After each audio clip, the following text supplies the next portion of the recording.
are listening to Dairy Voice, a podcast exclusively for the dairy industry.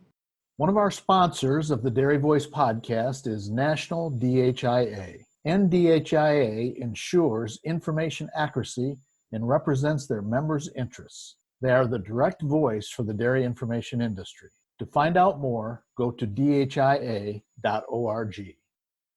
When your goal is to help animals reach their full potential, health matters. Diamond V offers a fresh perspective on animal health, a perspective that supports gut health, strengthens immunity, and ultimately enhances performance. For those who choose to invest in keeping healthy animals healthy, feeding Diamond V makes a statement about another dimension of profit, where margins are measured by confidence in your future. To get a fresh perspective, visit diamondv.com, because animal health deserves a healthier approach. Hello, and welcome to the Dairy Voice podcast by Dairy Business News. I'm Connie Kuber, co-owner of Conner Agriscience and the fastest growing silage barrier film, Sealpro. Today's topic is calf care and the investments that you make in your future herd and how to economically raise those calves. So my guests today are with Zoetis, and we have Dr. Geof Smith, who is a dairy technical services veterinarian in Raleigh, North Carolina, and works with dairies in the southeastern United States. We also have Dr. Matthew Boyle, who is also a dairy technical services team member from the Minnesota, Wisconsin area. So welcome, gentlemen. I'm glad to talk to you today. Let's start off with Dr. Smith. Can you tell us a little bit about yourself and how you came to this point in your career with Zoetis? Sure, Connie. Again, my name is Geof Smith. I've been with Zoetis a couple of years. So I spent 21 years as an academic teaching veterinary students at North Carolina State University. So teaching and research and a lot of clinical work as well. And I've really, most of my career has been focused on the calf, both from a research and clinical perspective. So when I got the opportunity a couple of years ago to look at calves every day and work for Zoetis, I have really enjoyed the opportunity to do that. So I've really spent most of my life working with calves, and I'm happy to participate in this today, talking about their importance to the dairy. Thank you. Thank you for that introduction. And Matthew, can you tell us about yourself a little bit?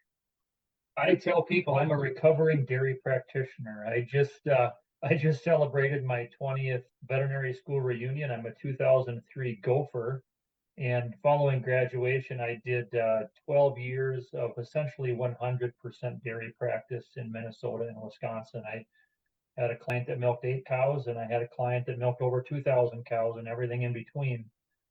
Did that for 12 years, and in 2014, I was recruited out of practice by my now retired manager, and I've been with Zoetis here in the upper Midwest for the last 9 years, working with veterinarians, dairy farms, and our University of Minnesota College of Veterinary Medicine in this role.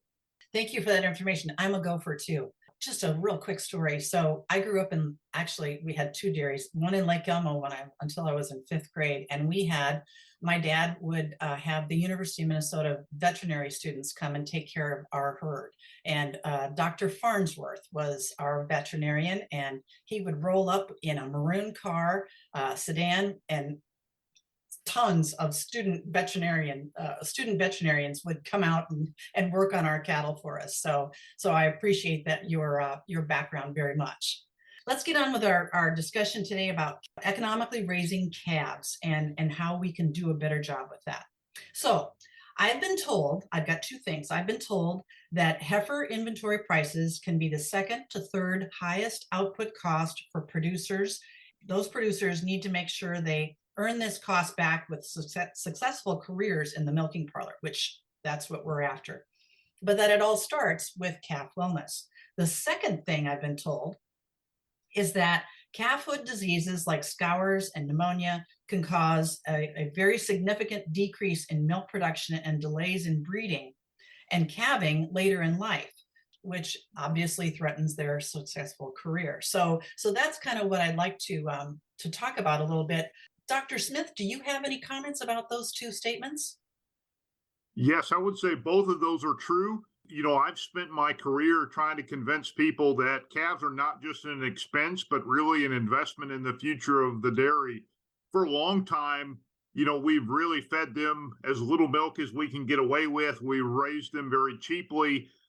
We breed whoever's still alive at 14 months of age, and we hope they're going to be excellent cows when they get into the herd. And we've learned so much from research about how we program or treat that calf in the first couple months of life has a very strong impact on how productive or profitable she will be when she enters the herd. So, while they are still an expense, we spend quite a bit of money on getting that calf into the lactating herd. My philosophy is really to only raise the ones I need, but the ones I raise, I want to make sure I do as good a job as possible. To me, it's a garbage in, garbage out system. I can't have a heifer that I underfeed and treated for pneumonia 4 times and expect her to be productive once she enters the herd. Matthew, what is your take? Because of all the things that we've learned, we really have been able to shift our focus away from simply looking at the explicit costs of raising calves and truly viewing them as an investment that we're going to capitalize on years down the road when we enter the milking strain. So we know from there's lots of research to demonstrate that, calves that experience, in particular, multiple incidences of bovine respiratory disease or pneumonia, they calve later, they have more dystocia, that is more calving problems. They're less likely to enter the milking strain at all. So there are numerous costs that we accumulate along the way when we have high levels of morbidity, that is higher than desired levels of disease. And BRD or pneumonia tends to be the one that we talk about most frequently. Geof, you mentioned something about that you want to select the ones that you're going to raise. So tell me about that. For years, most of our dairies had surplus heifers. With the advent of sex semen, we had way too many heifers. And 50 years ago, or even 30 years ago, nobody had enough heifers. So for the older dairymen, it was really hard for them to let go of animals that perhaps they didn't need. Now the focus has been, perhaps we're going to spend $2,200 or $2,500 to raise this animal instead of $1,500, but because I'm raising a fewer number, perhaps I'm doing genomic testing and I know exactly who the better animals are in my herd. I'm only raising the number that I need. We've also had this revolution of the dairy on beef in the last 5 years where, 20 years ago or 10 years ago, the Holstein bull calf was almost a surplus animal. It had minimal value to the herd.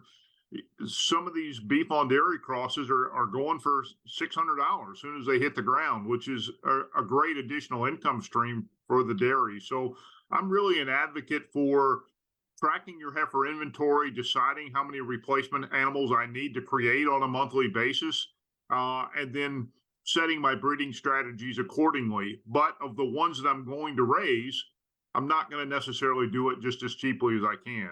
I'm going to try to produce a quality heifer that will thrive when she enters the herd. At Dairy One, we have decades of experience helping farmers with their feeding strategies. For most of our customers, feed is a significant cost of production. With our results, our customers create balanced diets, which are critical to maintaining a profitable business and to make more informed feed purchases. If you are ready to take control of your feeding strategy, Dairy One is ready to help.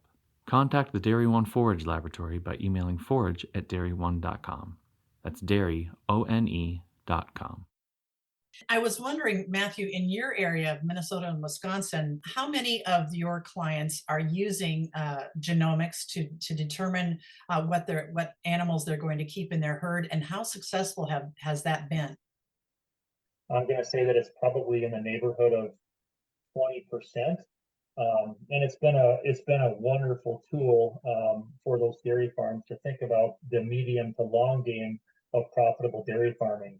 I think about my daughter. She's 17 years old. She's a wonderful young lady, and she just got a new job at Caribou Coffee, and she had to go through an interview process to get that job. And I think they hired a wonderful person. But really think about that genomic test as sort of like a job interview, right?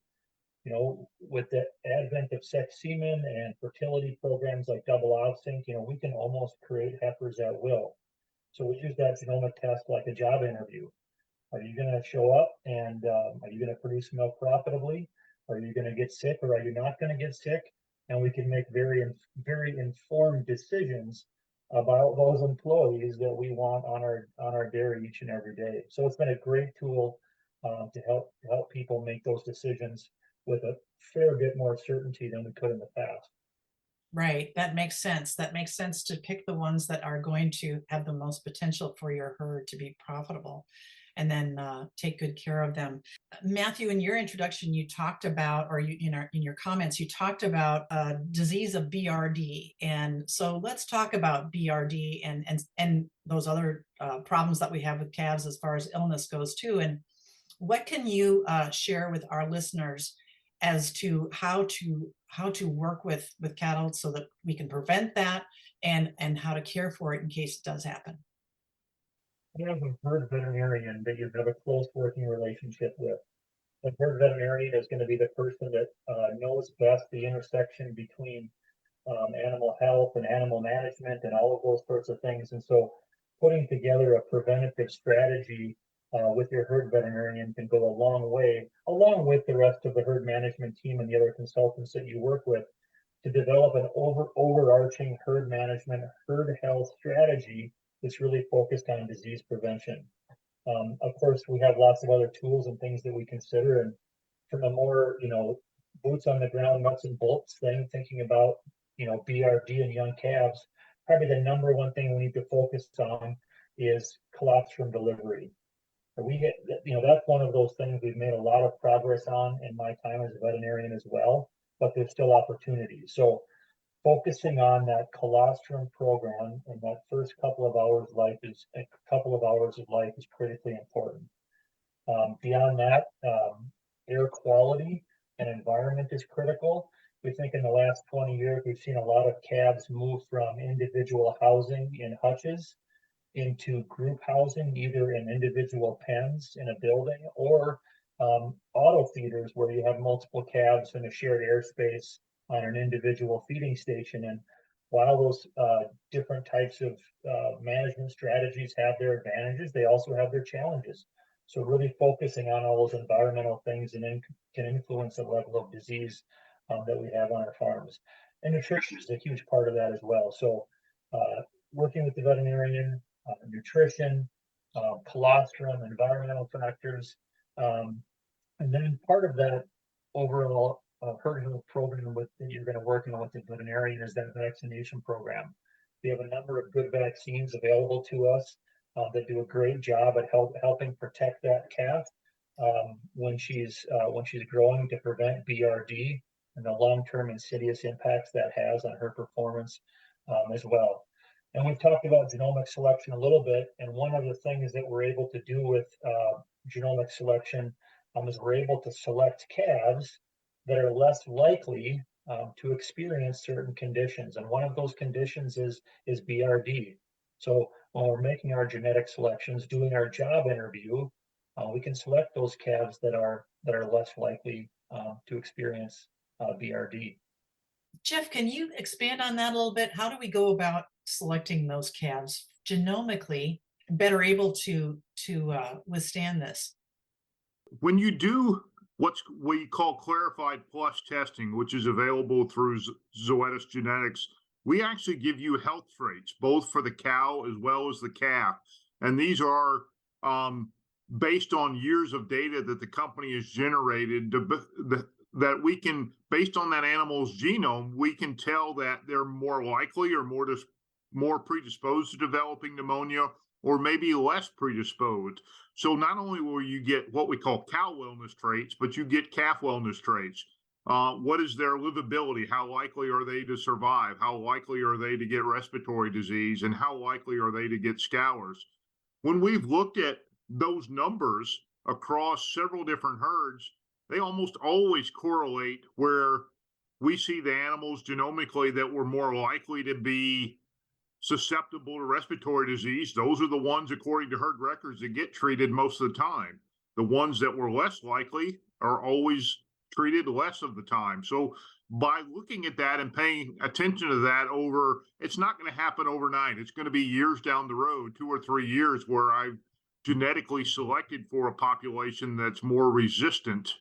You can start to see that you're treating less pneumonia in your herd. So it's still relatively new. These things have only been out there a few years, but it's amazing how accurate they seem to work when I go back into herd records and look at what their genetic indexes were like and how that's comparing to the percentage of the calf that are being treated. It's been very highly correlated every time I looked at it.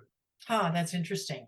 Matthew, you talked about colostrum delivery, and how do you advise your clients, depending, no matter what kind of feeding system they have, how do you advise them on checking quality of colostrum and how they deliver that to the calf? It's quite frequent nowadays, and I'm sure you've read about it in the trade magazines or you've seen scientific articles about it, about using what we call a Brix refractometer.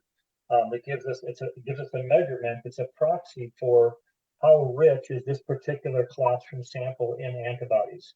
So we're talking about numbers that are usually in the low to mid 20s%. So we test the colostrum sample that we've recently harvested from a cow. And most people are going to use a threshold of 22% as a tipping point for this is high quality colostrum that we want to use on our calves, or maybe this is colostrum that we don't want to use, or maybe we're going to use it for a second feeding, and to make that decision, this is good colostrum or not. And of course, at the real cow side, something we can do right next to that cow once that colostrum is harvested. But there are other things that we would like to monitor as part of our program, because another piece of that is how cleanly or how hygienically did we harvest that colostrum. So we can harvest really high quality colostrum, and we can do a great job of delivering a high volume of that high quality colostrum to a calf. But if it's heavily laden with fecal coliforms, well, good as we thought we did. So a lot of times we'll do ongoing monitoring to look at how hygienically have we harvested this colostrum by doing coliform counts or total bacteria counts.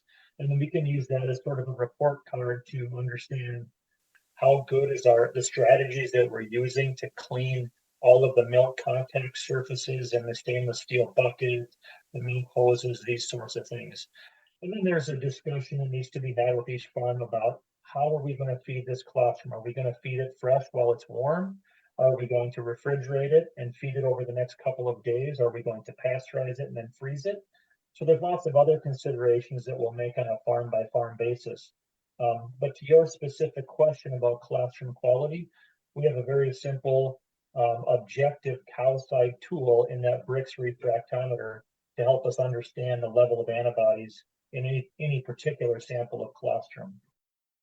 Have you run out of silage? Had to buy expensive, marked up feed to fill the gap? Maybe production's dropped due to lower dry matter intakes. Are molds or mycotoxins creeping through your piles or bunkers? And pitching the rot is a dangerous pain. Oxygen is the enemy. Pack it out, then keep it out with Sealpro, the professional grade silage barrier film protection chosen by top professional farmers like you. Make more, better, safer silage with Sealpro. Learn more at sealprosilage.com. I'm curious if either of you have any opinion about the method of feeding calves, where we're feeding out of bottles, we're feeding individually or in a gang situation or a group situation, or out of pails, or the robotic feeders that we've seen. Geof, maybe you can comment on that. I've seen versions of all of those that work successfully, whether they be automated feeders, calf ranches that are feeding in pails, or individual nipples. And I've seen situations where all of those failed.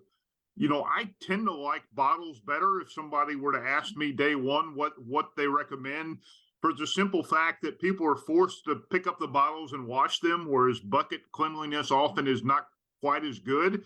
But regardless of how you feed, cleaning and sanitation is important. In terms of group housing versus individual housing, there's advantages and disadvantages of both. The biggest disadvantage of group housing, obviously, is biosecurity. So those calves are now nose-to-nose contact. So we know the bugs that cause diarrhea spread that way. The bugs that cause pneumonia spread that way.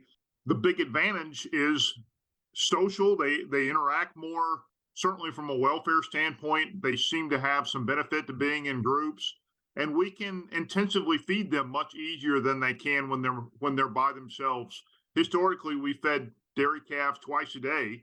As we go to increase volumes and we go away from feeding 4 liters or 4 quarts a day to some cases 10 or 12 quarts a day, we really can't do that in a twice a day feeding situation.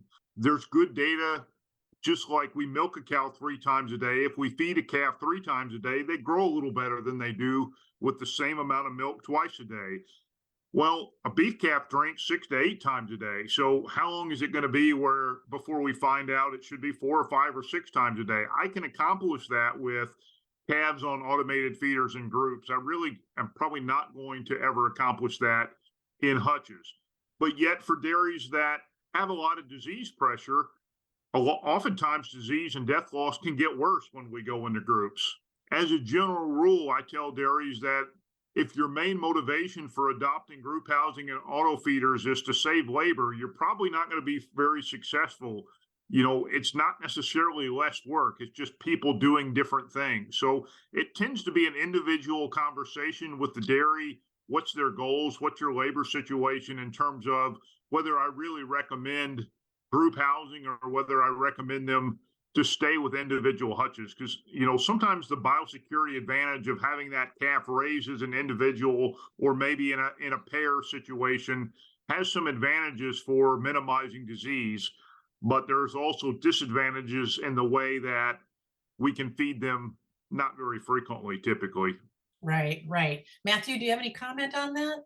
I probably won't add too much. The one thing I would say is that, you know, he referenced about when we feed these calves multiple times a day, which is kind of more on par with, think about a natural system, a beef calf nursing a cow. When we feed them more than 2 times a day, there is evidence that they grow better.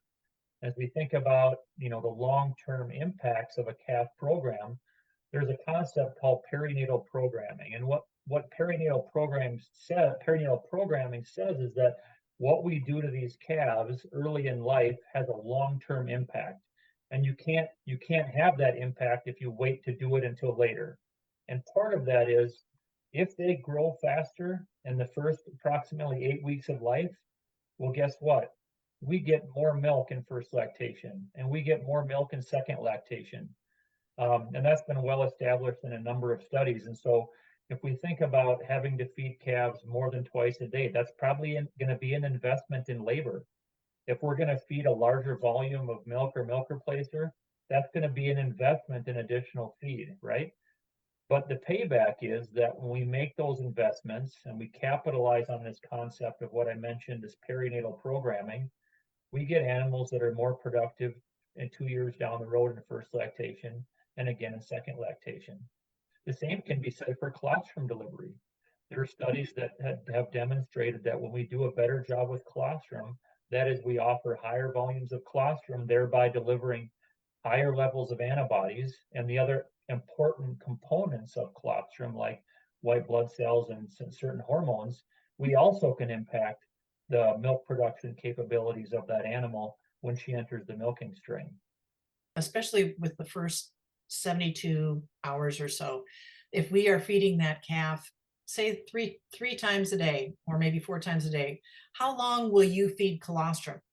It varies a lot. You know, historically, it's been once. We fed calves colostrum once, and then they switch immediately to either waste milk on the farm or a powdered milk, a milk replacer.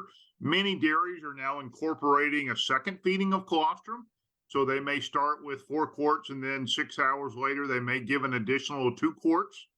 But there's really exciting research coming out about what we call post-day 1 use of colostrum, that actually, if the calves for the first week or 10 days are able to get some of that day 2 and day 3, what we call transition milk, it's really good at both prevention of diarrhea or even potentially treating diarrhea. Obviously, the beef calf does this normally from mom, but we're realizing that, if there's some way we can manage to save that transition milk and feed it to those young calves, there may be a lot of power there in trying to prevent disease. So there's probably not many dairies doing that yet, but some of the research out there is pretty exciting that this may be beneficial down the road. So when your question says, how often is colostrum fed? Often once or maybe twice, but I'd really like to see us move, whether it's 5 years down the road, towards trying to capture that for a longer period of time. Those local antibodies that are in the colostrum, even though they're at lower levels than they were on day one, are still there and can have an effect in the intestine to help bugs like rotavirus or cryptosporidium from binding in the intestine and causing diarrhea. Let's talk about starter feed. When do you suggest that we start calves on some kind of a grain or pellet or something like that, and then move on to forages? I like to see them offered a starter right away. Just a handful. Now, they're not going to eat much of it, but I find that they'll play with it. They'll stick their nose in it. And I think they come on their starter a little better if they're exposed to it right from the start. They probably are not going to start eating much starter for a couple weeks, but they should be on a high protein starter. I like 22%. I'd settle for 20% protein starter.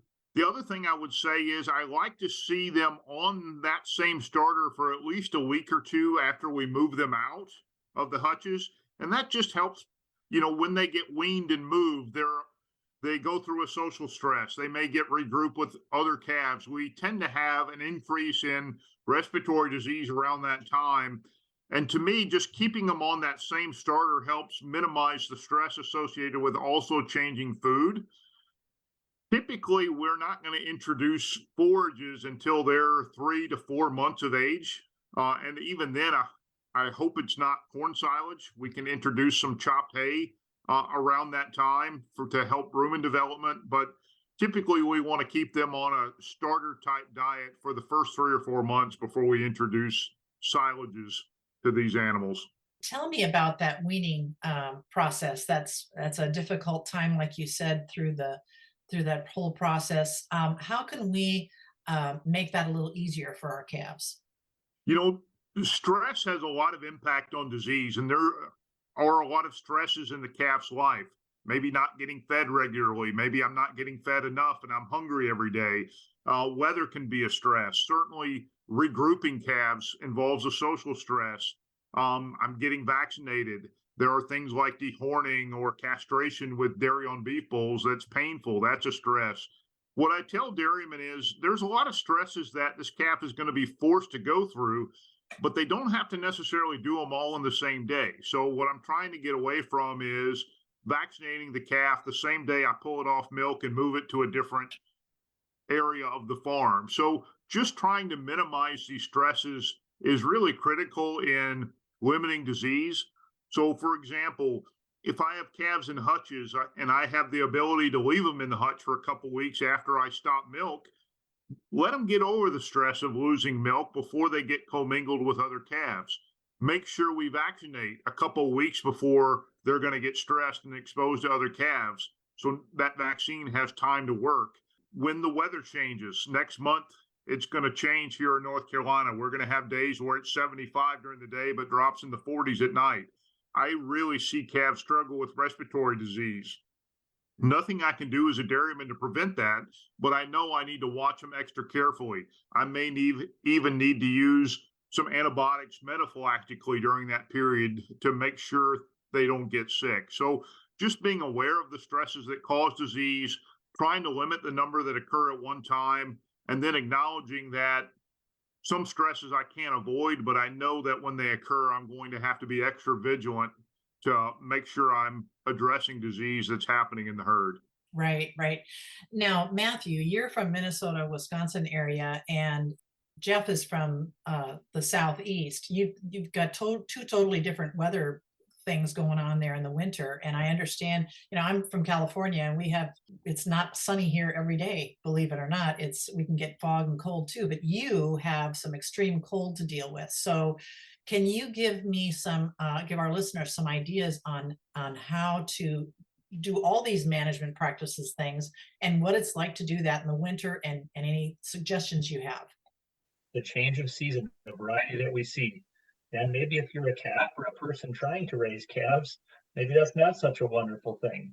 We had a stretch here about a month ago coming into Labor Day where we had 115-degree heat indexes for 3 days in a row.